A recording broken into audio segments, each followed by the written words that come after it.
Rising from the east, a force in the dark. Moscow sees an actor with shared ambitions.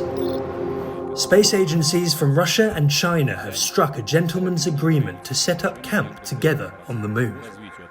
On the surface, an international scientific lunar station will be set up for research, benefiting all of mankind. But how concerned might the West be with two threats at the heart of what the US considers a warfighting domain?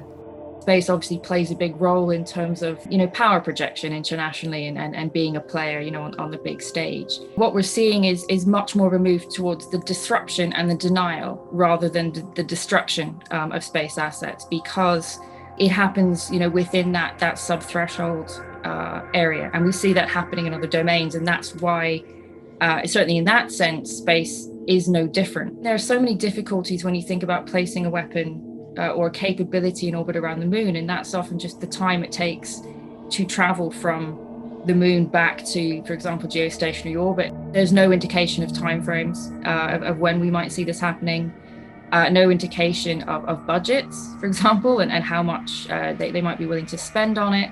We shouldn't necessarily think that conflict, shooting wars in space are inevitable. So while I think it's a little bit far-fetched to suggest automatically that this would be militarizing the moon or something that, we should be too concerned about in that sense. There is that underlying worry.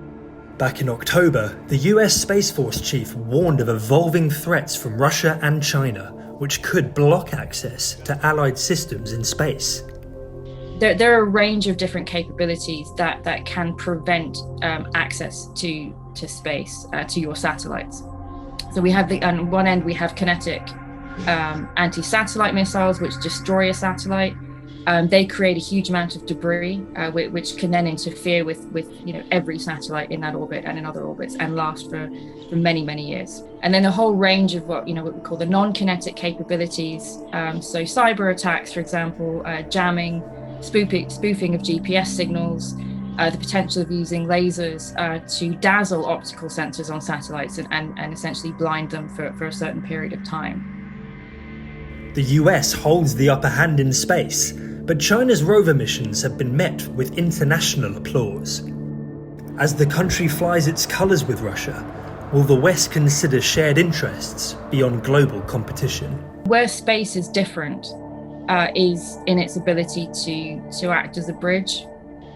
Despite space playing this role in, with international politics and economics and national security, we do have precedent of states working together. So we have the International Space Station, where Russia and the US have been partners. We also do need to appreciate the science and exploration in and of itself, and not always automatically place, military or national security concerns on all of the activities.